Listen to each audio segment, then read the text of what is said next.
Alors, bonsoir à tous. J'ai du mal à partager mon écran parce qu'on me dit que la... Ah non, c'est bon. C'est bon, on m'a dit que la scène est pleine. Voilà. Est-ce que vous voyez bien? Très bien. Clair. Très bien, très beau. Ok. Bonsoir à tous, merci de cette invitation. Moi, je suis Arthur André, je suis chirurgien du dos à la clinique Geoffroy Saint-Hilaire à Paris. Je suis aussi praticien attaché à la Pitié-Salpêtrière et je suis cofondateur de la start-up Cortex, qui est issue des travaux de recherche, notamment sur le machine learning que je vais vous présenter. Je vais d'abord vous brosser un petit tableau des utilisations du machine learning, de l'intelligence artificielle, c'est synonyme, dans le domaine de la santé. Et au départ, en fait, c'est la rencontre des deux Claude. Claude Bernard, qu'on a tous fréquenté dans nos études médicales, dans nos cours d'histoire de la médecine, qui a écrit à la fin du 19e siècle l'introduction à la médecine expérimentale, qui pose les bases en fait de toute la science médicale et de la recherche et qui dit que pour être validée, une théorie doit être répétée par l'expérience. Et puis l'autre Claude, 50 ans plus tard, c'est Claude Shannon, qui était un ingénieur américain chez Bell Electronics, qui était une compagnie de téléphone dans les années 40 et 50, et qui a établi le premier la théorie mathématique de la communication, et qui dit en fait que on peut quantifier un signal entre un émetteur et un récepteur, on peut quantifier cette information, et c'était des notions importantes parce que ça a donné naissance à toute l'informatique moderne, avec les travaux de Turing également. Et donc aujourd'hui, depuis 20 ans environ, émerge la notion de médecine intégrative, c'est-à-dire qu'on ne fait plus seulement une médecine de cohorte où on estime qu'une thérapie marche parce qu'elle marche dans X% des cas pour une grande cohorte de patients, mais on essaie d'avoir une médecine personnalisée. C'est ce que Leroy Hood, notamment, a décrit comme la médecine des 4P, qui est la médecine prédictive, préventive, participative et personnalisée, avec le patient qui est au centre de tout ça. Et on considère à la fois son contexte clinique, paraclinique, mais aussi tout ce dont on a un peu parlé, c'est-à-dire l'environnement, le contexte biopsychosocial. L'intelligence artificielle, comme elle est capable de traiter beaucoup de données en même temps, elle peut être un outil pour ça. Donc ça, c'est la théorie. En pratique, pourquoi ça se développe? Parce que d'une part, on a un accès aux soins qui doit être le plus uniforme possible sur tout le territoire. C'est qu'il y a le problème des déserts médicaux. Tout le monde doit avoir accès aux soins et les nouvelles technologies peuvent le permettre. Il y a aussi toute la question du virage ambulatoire. Il y a beaucoup moins de lits d'hôpitaux et c'est probablement heureux. Les patients passent beaucoup moins de temps dans nos cliniques et dans nos hôpitaux, donc ils doivent être pris en charge avec des technologies à distance qui permettent de les suivre. Et puis, il y a le contexte du vieillissement de la population qui accentue la prévalence des troubles musculo-squelettiques et évidemment les coûts de la santé. Alors, une petite diapo de définition de l'intelligence artificielle que je me suis faite moi-même pour essayer de résumer ce dont on parle. Pour être un petit peu simple, moi je résume l'intelligence artificielle en 3 catégories. Il y a d'abord l'IA faible, c'est l'IA un petit peu bête et méchante, qui est un petit peu apparentée au système expert, c'est-à-dire qui est capable d'apprendre selon une règle qu'on lui a donnée, et donc qui peut reproduire une tâche spécifique, qui est très reproductible, qui est très fiable, mais qui n'improvise pas, qui n'invente pas. Et ensuite, il y a l'IA intermédiaire. C'est aujourd'hui ce qu'on appelle le machine learning, voire le deep learning. Et là, c'est une cognition intelligente, c'est-à-dire c'est une machine qui est capable d'induire des règles à partir d'un cluster de données qu'on lui donne. C'est-à-dire qu'on lui donne les données brutes et la machine est capable, à travers un réseau de neurones artificiels, de les classer et d'induire des règles, des inférences de causalité.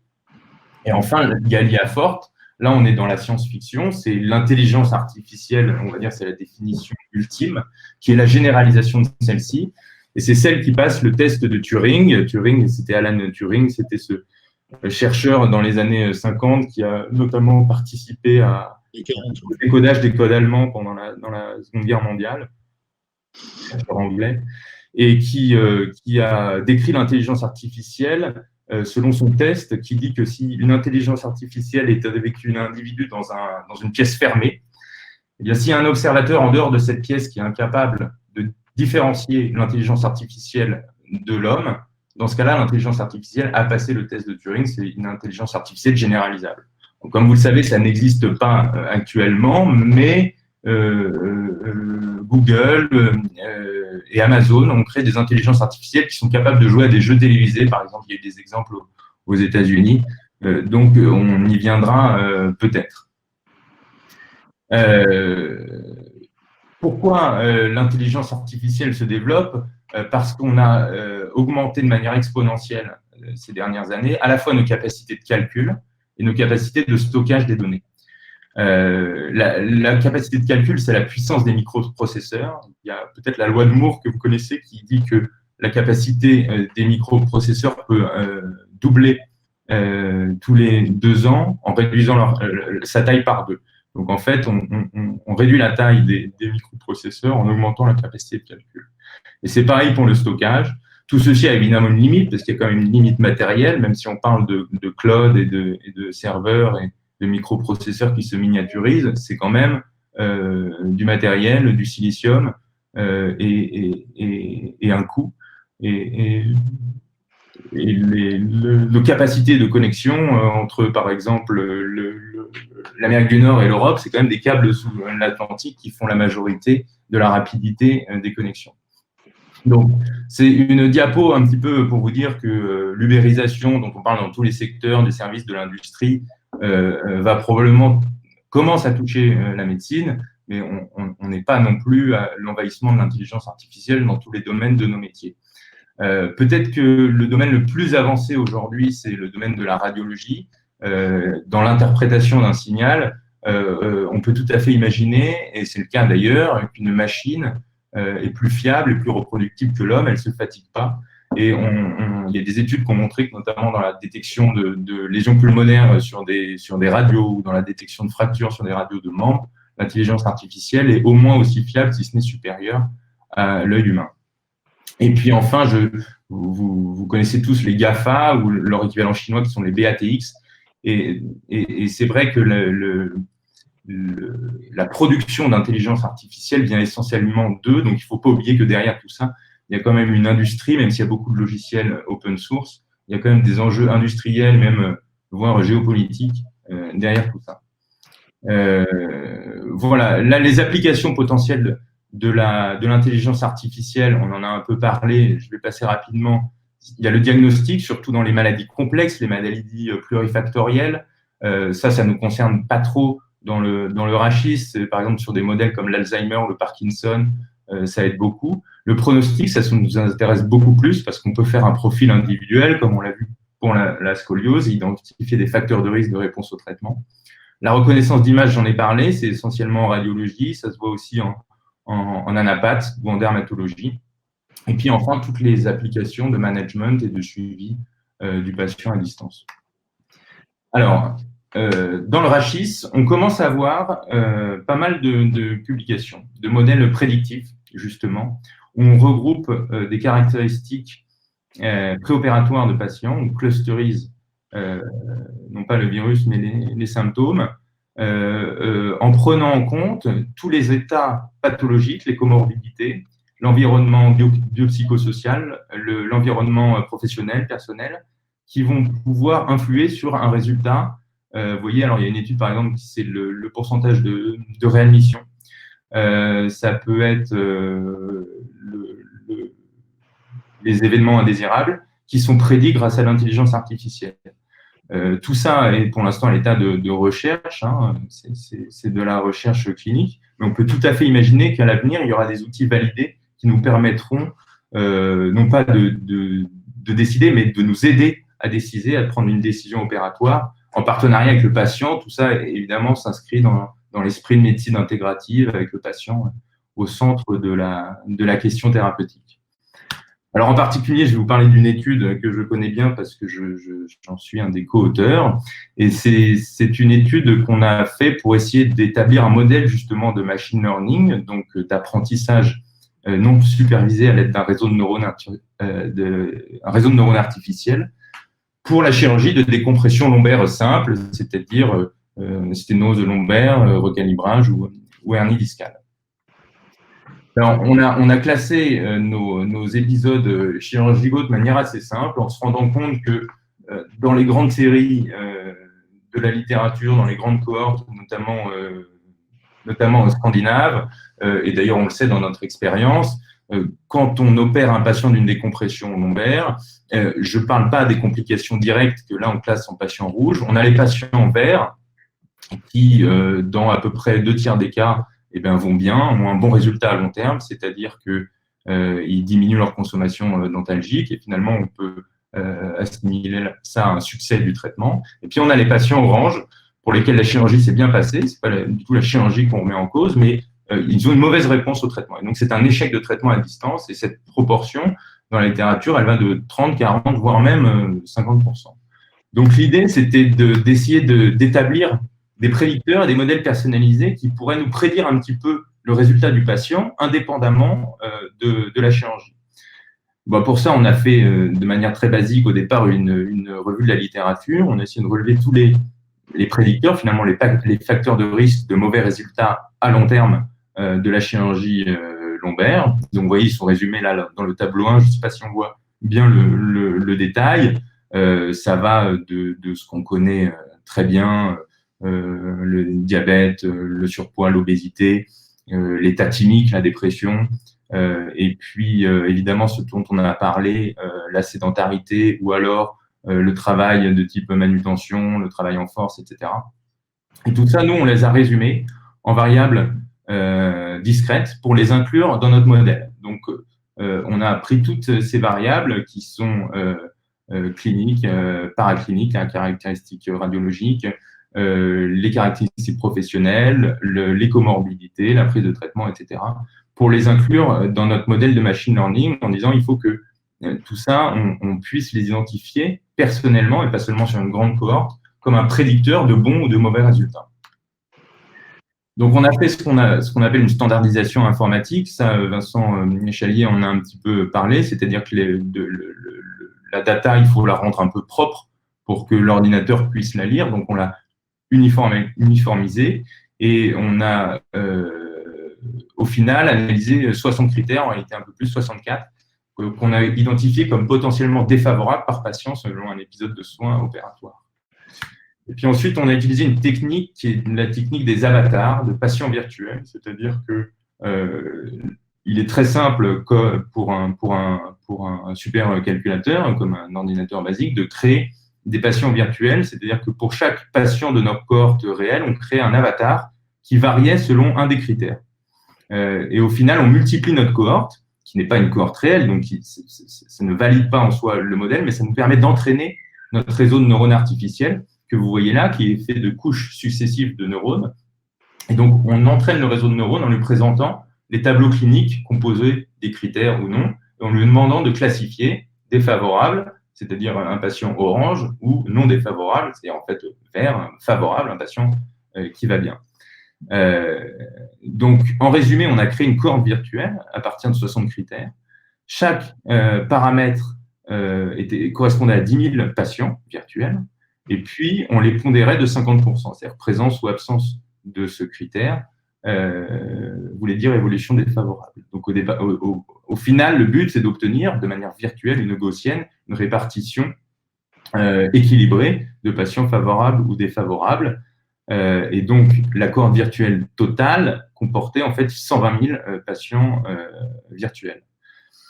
Alors ça, c'est les résultats de l'entraînement, ce ne sont pas la précision de l'étude, mais c'est la précision, c'est la capacité du modèle de réseau de neurones artificiels à être convergent avec la réalité. Et on voit que là, il y a 99% de classification correcte, c'est-à-dire qu'on s'approche effectivement d'une cohorte virtuelle qui se comporte comme toute la somme de tous les tableaux cliniques imaginables. Et là, on est un peu dans le réseau qu'a présenté Vincent tout à l'heure, et il suffit de comparer notre patient réel au voisin le plus proche virtuel. Voilà ce que ça donne au final. Donc ça, c'est la comparaison dans la vraie vie, dans la réalité. Donc on a repris notre cohorte réelle du départ. On a comparé comment le patient, rétrospectivement, s'était comporté, c'est-à-dire avec un bon ou un mauvais résultat.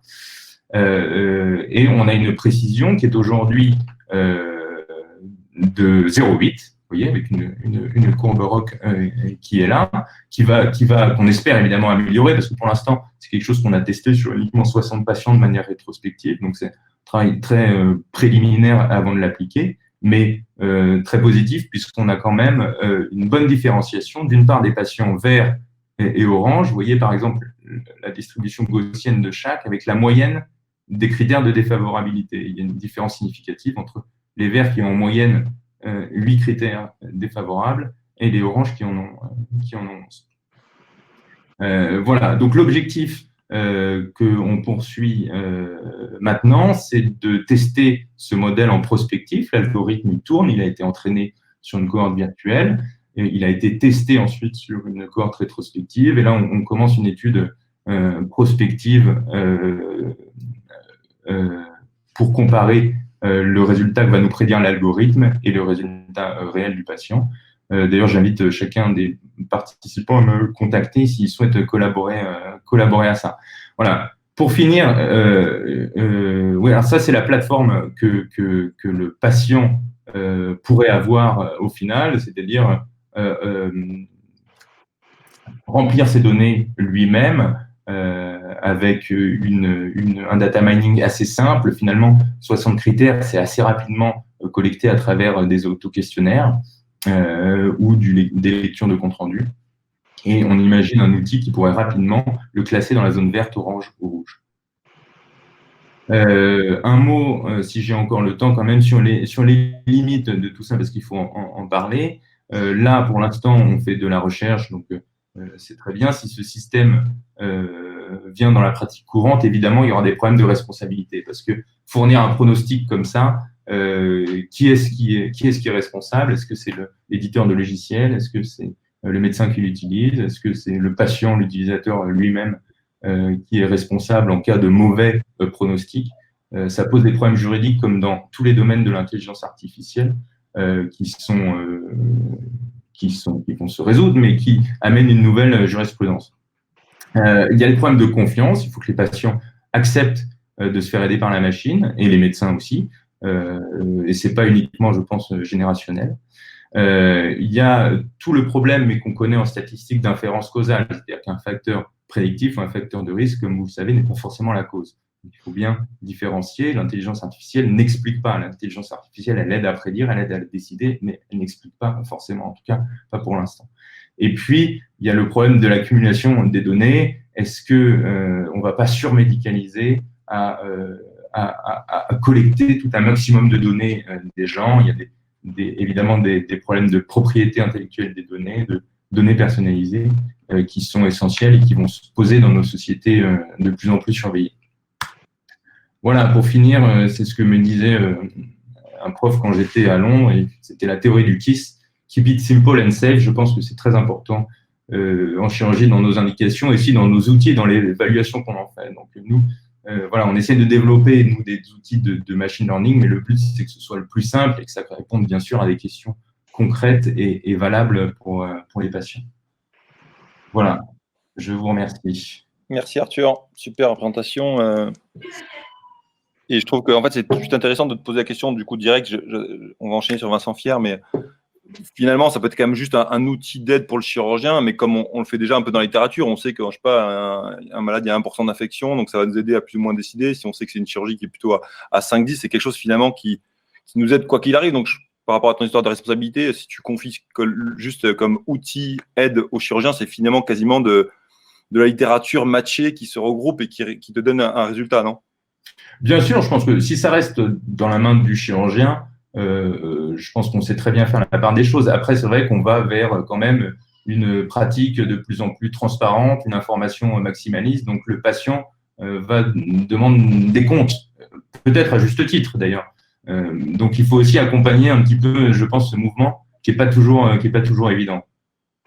Deuxième question. Finalement, les malades rouges, est-ce que tu t'en es servi? Parce que finalement, on a tous des malades qui se compliquent. Par exemple, je pense à l'infection. Et finalement, c'est des malades qui vont pas si mal à la fin, même très bien. Est-ce que finalement, ces malades rouges, ils n'ont pas intérêt à être utilisés aussi et servis? Ouais, en fait, nous, notre outil, au départ, on l'a imaginé comme un accompagnement. C'est-à-dire pas dire « Ah, vous êtes orange, on ne va pas vous opérer », mais ah, vous êtes orange, on va peut-être réfléchir à la chirurgie, ou alors un petit peu différer, ou alors faire attention au post-opératoire. Je pense que c'est surtout ça, corriger un peu des facteurs de risque et surtout informer le patient. C'est-à-dire, vous, attention, on fait la chirurgie, ok, mais c'est pas sûr que ça marche à 100%. Ça, je pense, c'est très important et ça nous aide aussi, nous, dans nos résultats, quoi. Alors après, le rouge, oui, on l'a intégré là dans l'étude prospective, mais là, c'est plus du coup, ce serait un feu rouge préopératoire. Ça, je trouve que c'est plus compliqué, c'est peut-être moins acceptable, quoi. Une machine qui me dit, ah mais non, opère pas, il va se compliquer. Je sais pas. Et puis, les complications, on va dire, précoces, c'est très dépendant de la chirurgie aussi. Ça, ouais.